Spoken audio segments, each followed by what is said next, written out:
Yanam assembly ఎన్నికల polling హోరాహోరీగా సాగుతుంది. కాంగ్రెస్ పార్టీ తరఫున పోటీ చేస్తున్న గొల్లపల్లి అశోక్ ప్రతి పోలింగ్ స్టేషన్ ను సందర్శించారు. పోలింగ్ సరళితో పాటు అక్కడ తాజా పరిస్థితుల్ని తెలుసుకుంటున్నారు. ఓటు హక్కు చాలా విలువైందని, ప్రతి ఒక్కరూ తమ ఓటు హక్కును వినియోగించుకోవాలని అంటున్నారు. గొల్లపల్లి శ్రీనివాస్ అశోక్ తో మా ప్రతినిధి రాజేష్ ఫేస్ టు ఫేస్. కేంద్రపాలిత ప్రాంతం పుదుచ్చేరి యానంలో వాడావేడిగా ఎన్నికల జరుగుతున్న నేపథ్యంలో పుదుచ్చేరి యానంలో 42 బూతులు ఏర్పాటు చేశారు. ఎక్కడ ఎటువంటి అవాంఛనీయ సంఘటనలు జరగకుండా పూర్తి భద్రతా చర్యలు చేపట్టారు. ఈ 42 బూతులకు సంబంధించి ఎవరైతే అభ్యర్థులతో పాటు ఏజెంట్లు కూడా వారు నేరుగా వెళ్ళడానికి భాషలు కూడా ఇచ్చి ఎవరైతే వారికి ఏమన్నా అనుమానం ఉంటే లోపలికి వెళ్ళి అభ్యర్థులతో పాటు వారి ఏజెంట్లు కూడా చూసుకున్న పరిస్థితి. ఏవైతే 1వ నంబర్ బూత్ ఏవైతే ఉందో యానం సంబంధించి యూత్ పోలింగ్ స్టేషన్ సంబంధించి 30వ అసెంబ్లీ స్థానంలో 1వ number booth Pandit Jawaharlal Nehru government high school సంబంధించి ఈ మెట్టకూరు ప్రాంతంలో ఉన్న ఈ ఏవైతే ఈ బ్లూ యూత్ పోలీస్ స్టేషన్ ఏవైతే ఉందో యూత్ పోలీస్ స్టేషన్కి సంబంధించి కాంగ్రెస్ అభ్యర్థి గొల్లపల్లి శ్రీనివాస్ అశోక్ కూడా లోపలికి వెళ్ళి వచ్చారు. అసలు వారిని తీసుకునే ప్రయత్నం కూడా చేద్దాం. సార్ చెప్పండి, ఇప్పటికే మీరు ఏవైతే యూత్ పోలీస్ స్టేషన్తో పాటు వివిధ పోలీస్ స్టేషన్లు కూడా మీరు చూసి వచ్చారు. అసలు పోలింగ్ ఎలా జరుగుతుంది, అసలు ఏర్పాటు ఎలా చేశారు ఎన్నికల అధికారులు? మేము అప్పుడే మార్నింగ్ 5:36 నుంచి స్టార్ట్ చేసామండి. ఇప్పటికి ఇక్కడికి రాగలిగాను. ఇది ఫస్ట్ బూత్ అండి. మట్టకూరు నుంచి ఇటు స్టార్ట్ అవుతుంది. పోలింగ్ సరళి అయితే చాలా స్పీడ్గా ఉందండి. ఆల్మోస్ట్ ఎండ మీద ఆల్మోస్ట్ చాలా వరకు కూడా మార్నింగ్ లెవెల్కే మీకు 50 to 55-60% వరకు అయిపోతుంది ప్రతి బూత్. కొన్ని బూత్లు పాపం చాలా స్లోగా ఉన్నాయి. అది మరి వాంటెడ్గా జరుగుతుందా లేకపోతే ఏంటో తెలీదు. అవి కొంచెం గొడవలు పెడుతున్నారు కొరసంపేట లాంటి ఏరియాస్లో. ఇప్పుడే చిన్న ఇష్యూస్ జరిగినాయి. అక్కడ కూడా పాత్రికేయ మిత్రులు అందరూ వచ్చారు. ఈవినింగ్ నుంచి 4 o'clock నుంచి అనేక గొడవలు పెట్టే యాత్రలో మరి ఆయన ఉన్నారు. ఆ అభ్యర్థి ఓట్లు వేరే చోటుకి వెళ్తున్నాయనే ఇదితో ఇవన్నీ చేస్తున్నారేమో అనే ఒక చిన్న ఇది. అయినప్పటికీ ప్రజల మటుకు మార్నింగ్ ఏ ప్రెషర్కి గురవ్వకుండా ఆల్రెడీ ఓటు వేస్తాం మీకే వేస్తాం అని చూపించే పరిస్థితి ఉంది. మీరు వేశారు, మీ సతీమణితో కూడా ఓటు వేశారు. ఇప్పటికే మీరు ప్రతి పోలీస్ స్టేషన్ కూడా మీరు సందర్శిస్తున్నారు.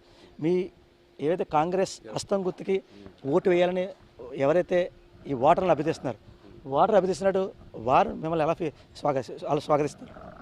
ఖచ్చితంగా చాలా బెటర్, చాలా మంచిగా, చాలా హుందాగా స్వాగతిస్తున్నారు. అన్ని రకాలుగా కూడా బాగుందండి. ఒకటి కోరుకునేది ఏంటి అంటే ఏ గొడవలు ఏ ఇబ్బందులు లేకుండా ఇప్పటికే చాలా చోట్ల మా కార్యకర్తల్ని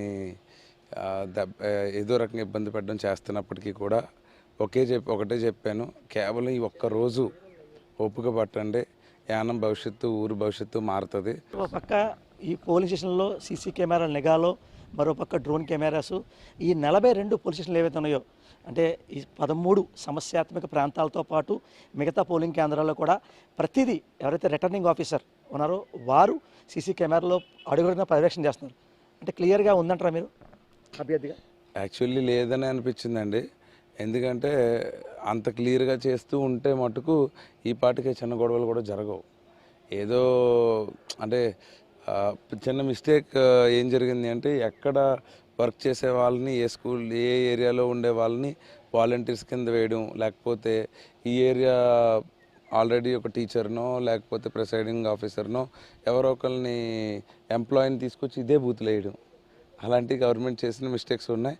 అయినప్పటికీ ఒకటే బలం ఏంటి అంటే ఓటు అయితే మారదు కదా, ప్రజలు ఓటు వేసేది వాళ్ళు కావాలనుకున్నదే.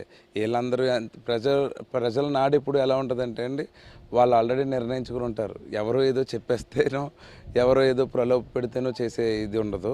వాళ్ళు నిర్ణయించుకున్నది మంచిది అయి ఉండాలి అంతే. ఓవరాల్గా ఈ బ్యాలెట్ మిషన్ల మీద ఇంక్ కానీ లేకపోతే ఈ చదురుముదురు ఘర్షణల వాతావరణం కానీ ఇదంతా చూస్తే గొల్లపల్లి అశోక్కి గెలుపుకి సంకేతం అంటారా?